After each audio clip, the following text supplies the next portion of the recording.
There is a mechanism in your mind that we activate mainly when we fail. It is the voice that says, "I need to make up for this. I need to suffer a little. I need to earn the right to be here again." And that voice is so convincing, so clear, that you barely question it. You feel it as wisdom, as moral responsibility. But what you don't see is what that voice is really doing.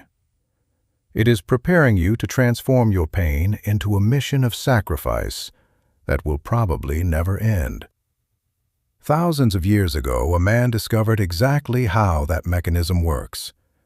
His name was Saul of Tarsus, and what happened to him after he discovered it changed Christianity forever. But not in the way you expect. Paul's story is not about redemption through suffering. It is exactly the opposite. It is the story of someone who completely changed his life, was accepted, was validated, achieved an extraordinary impact, and still continued to believe that he was not enough. Decades after his greatest achievements, he wrote, "I am the least of the apostles." It wasn't false modesty. It was a wound that never healed. It was guilt that transformed into fuel. It was a pain that he decided to carry forward instead of resolving. And if you recognize yourself in that dynamic, that voice telling you that you must compensate, that you must suffer a little to deserve stability, what we will see in Paul's life has something your mind needs to understand. To reach that truth, we need to travel to the exact moment when Saul's mind completely collapsed. We need to see what happened in the 3 days he was blind, in the darkness of a house in Damascus, asking himself, "Who am I if everything I believed was a lie?" Jerusalem, year 33 of the Common Era. The temples rise in limestone that shines under the Mediterranean sun. The streets smell of burned incense, dry dust, the refuse of crowded markets. Conversations are woven in Aramaic, in Hebrew, in Greek. Every language a religious affiliation, a political loyalty. Just outside the temple, by the gates, there was a young man watching. His name is Saul. He has broad shoulders, sharp eyes, dark hair falling over his forehead. He dresses with the precision of someone educated in the finest rabbinic school in Jerusalem. Gamaliel himself had been his teacher. The Gamaliel. That meant something in Saul's mind. It meant he was not an ordinary Jew. He was of the class that understood the law in a deeper way. He was of the class expected to defend that law. And that was exactly what Saul believed he was doing. The Christians had begun to multiply. They had begun to claim that Jesus, a carpenter executed as a criminal, was somehow the promised Messiah. It was blasphemy. It was ridiculous. It was dangerous. Because if people believed that, if Jews abandoned the true faith, the nation would crumble. And someone had to stop it. Someone had to be strong enough, convinced enough, willing enough to do what others dared not do. Saul decided that someone was him. So he assumed that when he accepted the role of persecutor of Christians, when he accepted the letters of authority from the high priest allowing him to enter synagogues, arrest believers, and chain them, he was being obedient to God. When he saw men like Stephen bearing witness about Jesus in the synagogue of the freedmen, Saul felt something that looked like certainty. It was the certainty that he was on the right side, that his actions were justified, that the violence he facilitated, the violence he supervised, was necessary. Remember Stephen. Remember his face when he was taken outside the city. Remember that those executing him laid their outer garments at Saul's feet. Remember the sound of the stones striking Stephen's body. And in that moment, as the man died crying out Jesus' words, Saul did not feel horror. He felt justification. He felt he was doing exactly what he had to do. That certainty was the most dangerous thing Saul could ever have cultivated in his soul, because the human mind makes a fundamental mistake. It confuses the intensity of a feeling with the correctness of an action. When Saul felt that what he was doing was right, he decided it was right. When he felt he was strong for doing these things, he decided he was strong. The voice inside his head grew clearer every day. I am not like the others.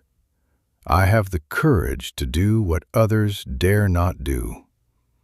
I am willing to be cruel if necessary, because I know what is right.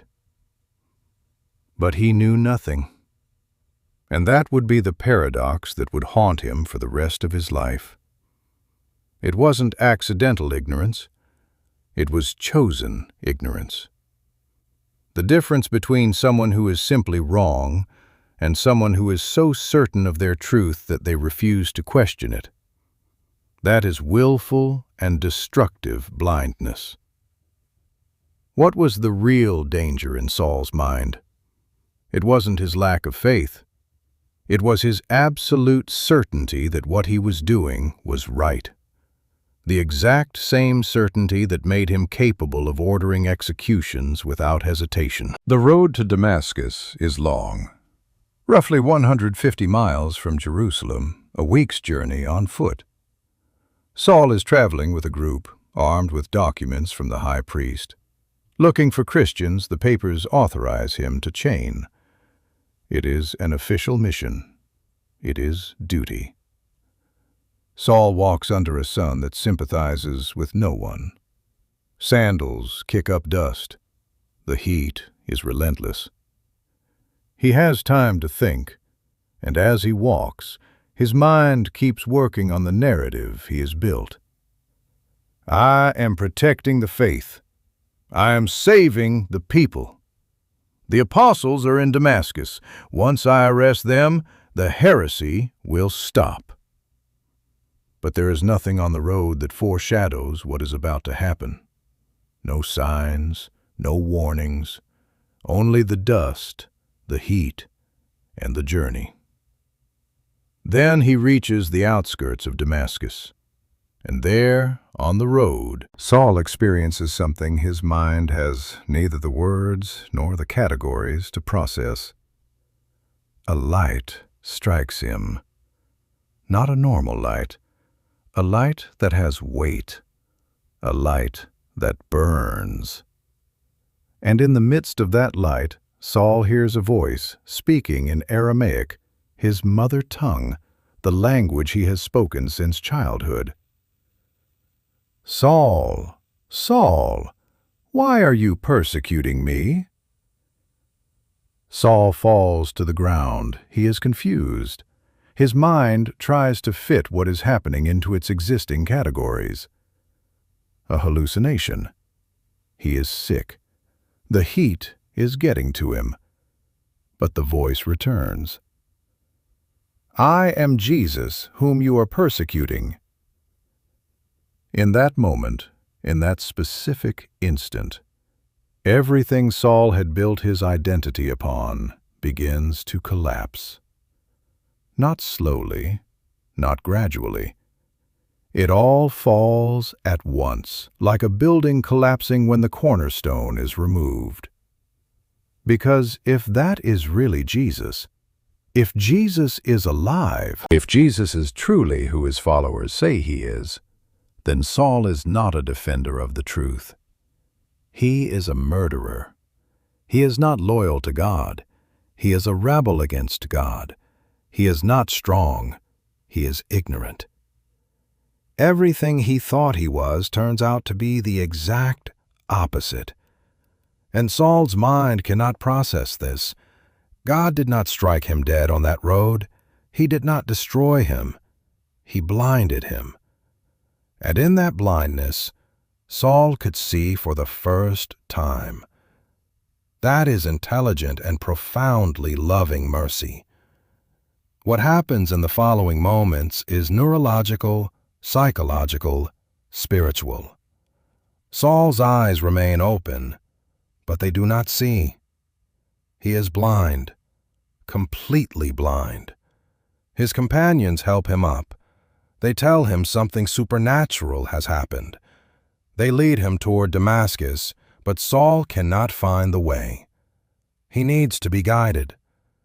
The man who came to Damascus as a persecutor, as an authority, as someone who knew exactly what he was doing, is now dependent. Completely dependent. He cannot see. He cannot navigate. He cannot even trust his own judgment. He stays in the house of Judas, on the street called Straight, for 3 days. 3 days of darkness. 3 days without eating. 3 days without speaking. 3 days in which Saul's mind consumes itself, trying to understand how he lived a lie so completely. How he was able to do the things he did, believing he was serving God. How his mind could have been so profoundly wrong. The question that echoes in his head during those 3 days is not religious. It is existential. Who am I? Because if everything he believed was wrong, what else was he wrong about? If I was capable of killing innocent men while believing I was serving God, what other atrocity could I commit while believing I am right? Can I trust my own mind? Can I trust my own judgments? In those 3 days, Saul is not praying. He is not waiting to forgive. He is wondering how it is possible to keep living after discovering that you are capable of what you said you would never be capable of. In the darkness of that room, Saul did something few do. He faced himself completely, without defense, without a narrative to protect him. That is radical and courageous honesty. And that psychological mechanism, that inability to reconcile with what he discovered about himself, that never completely resolves. It gets buried. It gets channeled. It transforms into fuel. But it never disappears. In Damascus there is a disciple named Ananias, an ordinary man, a believer who has heard stories about Saul. Stories that cause fear. Saul is the reason some of them are in prisons. Saul is the reason some never came home. And then a voice comes to Ananias, a voice in a vision, and it says his name. Ananias! And Ananias replies, Here I am, Lord. Get up, the voice says. Go to the street called Straight, and look for a man named Saul in the house of Judas. Ananias must have felt the world stop. Saul, the persecutor, the man who is hunting down Jesus' followers to put them in chains. And he replies, Lord, I have heard from many about this man, about all the harm he did to your holy ones in Jerusalem. And here he has authority from the chief priests to arrest all those calling on your name. It is a rational argument. It is a reasonable argument. Ananias is not being a coward. He is being honest about the reality of the danger. But the voice returns, Go, because this man is a chosen vessel to me. And something extraordinary happens. Ananias walks toward Saul. He enters the house. He places his hands on the blind man, the man who quite possibly would have chained him hours earlier, and says, Saul, brother, the Lord Jesus, who appeared to you on the road along which you were coming, has sent me so that you may recover sight and be filled with Holy Spirit. Unconditional and restorative kindness. Ananias is sent to touch the man who had brought so much pain, not with punishment, but with the gift of healing. That is not justice. It is love through forgiveness. In that moment, something falls from Saul's eyes, like scales, and he sees. His sight returns, but it is not just his physical sight that changes.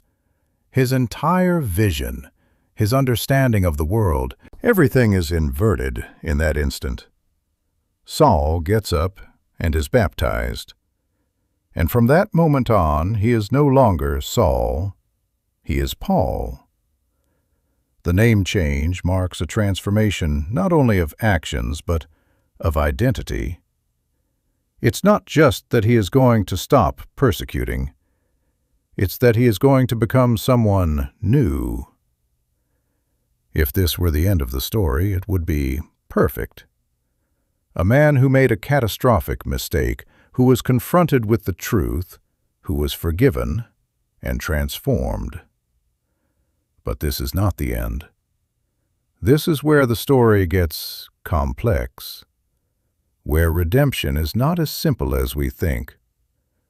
Paul does not spend the following years living a quiet life. He gets up, eats, and begins to preach in the synagogues, immediately, without pause. Jesus is the Son of God, he proclaims to the Jews in Damascus, and those who hear him are astonished, not so much by the message, but because it is Saul who is saying it. The same Saul who was chaining Christians, the same Saul who seemed to be on a divine mission to stop this movement. Now he says he was wrong. It is an extraordinary turnaround, and for a while it seems to work. Paul is full of enthusiasm. He is full of purpose. He has found a new truth and is willing to sacrifice everything for it, just as he was when he believed a lie. But here is the danger no one sees. Paul is replicating the exact same pattern that started it all. The same zeal, the same sense of certainty, the same willingness to stand alone against the world if necessary, because he is convinced he is right. He has changed the content of his belief, but he has not changed the mechanism of his mind that led him to be a persecutor in the first place. How many times can a man change his mind about the truth without asking himself if the problem was never the truth, but his relationship with certainty itself? That is a question Paul never fully asked himself, and because of that, the circumstances around him begin to grow more dangerous. The Jews who used to believe in him now persecute him. They try to kill him. He has to escape from Damascus. He goes to Jerusalem. He is rejected by the apostles who distrust him. He has to flee again. For years, Paul wanders. He travels. He establishes congregations. He writes letters. And he seems to be gaining ground. He seems to be succeeding. He seems to be doing the right thing. But deep down, a deeper psychological mechanism is at work. The question no one asks is, when exactly did Paul make peace with what he had done? And what if the answer is, never? Decades pass. Paul is stoned and survives. He is imprisoned repeatedly. He is beaten. He endures shipwrecks. He experiences cold, hunger, nakedness. By any objective measure, Paul has suffered more than most people will ever suffer in a lifetime. And in a way, I think Paul is looking for that. He is looking to suffer, because suffering is a form of redemption that his mind can understand. It is a currency he can trade. Every pain he experiences is a way of paying the debt he believes he owes to the people he persecuted. But there is a verse he wrote that reveals this more clearly than anything else. I am now rejoicing in my sufferings for your sake, and I am undergoing the hardships of the Christ that are yet lacking in my flesh in behalf of his body, which is the congregation. And then, years later, From prison, he writes, For I am the least of the apostles, and I am not worthy to be called an apostle, because I persecuted the congregation of God. Decades after changing the world, after the apostles accepted him, after his letters were read in congregations, after his entire life was transformed, and he is still writing from a prison, I am not worthy. That is a wound that never healed, but was disguised as humility. But that is not humility. That is perpetual self-punishment. It is guilt that was buried, not resolved. It is a pain he decided to carry with him instead of letting go. Because Paul found a way to live with the gap, he redefined suffering as redemption. Every time he was persecuted, every time he faced pain, he could convince himself that he was paying his debt, that he was making up for what he had done. But the debt never ends, because the debt is internal. It is a debt one imposes on oneself, and there is no amount of external suffering that can resolve it. Paul didn't write that he wasn't worthy because God told him so. God had already accepted him completely. Paul wrote that because a part of him never accepted the acceptance. And that is the difference between being forgiven and forgiving oneself. Years later, Paul is imprisoned. He has gone on missionary journeys. He has planted congregations. He has been stoned, beaten, imprisoned repeatedly. He has gone through shipwrecks. He has been in danger from robbers. He has spent nights and days without sleep. He has lived with hunger and thirst. He has been naked and exposed to the cold. By any objective measure, Paul has suffered extremely and has achieved extraordinarily. But writing from prison, he writes something that reveals the voice has never left. For I am the least of the apostles, and I am not worthy to be called an apostle, because I persecuted the congregation of God. Decades later, after changing the world, after writing words that would become 25% of the Christian Greek scriptures, after being accepted by the apostles, after directing congregations, after suffering innumerably for the faith, and he still says he is not worthy. Infinite and persistent compassion. God did not abandon him when Paul continued to reject himself. He kept bringing people into his life, kept multiplying his impact, kept proving he was worthy even when Paul refused to believe it. That is love that never runs out. What we will discover in the final moments of this story is that the redemption Paul sought all his life never came from suffering. It came from a place he never allowed himself to fully look at.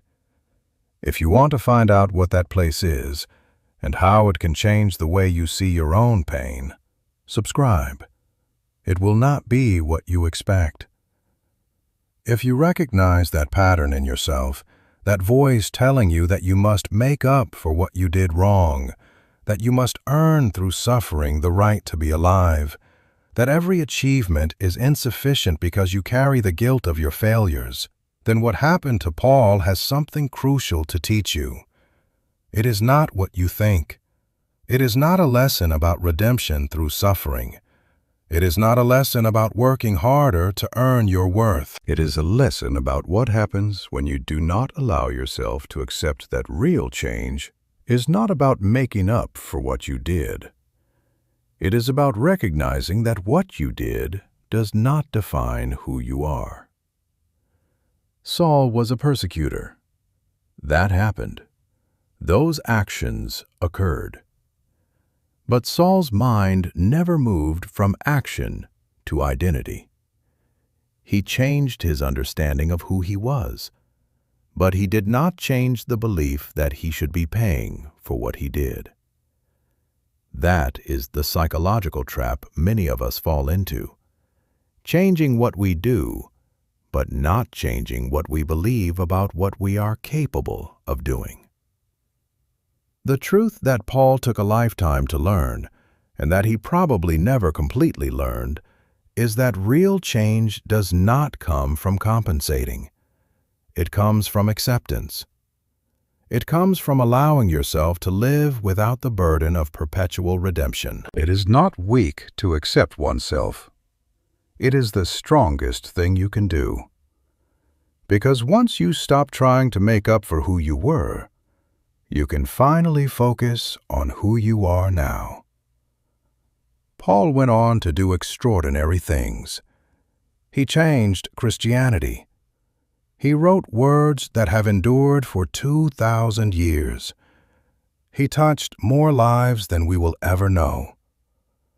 But he did it while carrying the burden of believing he would never be enough. Imagine what he could have done if he had allowed himself to feel like he was enough. If you enjoyed this content, subscribe so you don't miss the next inspiring Bible story.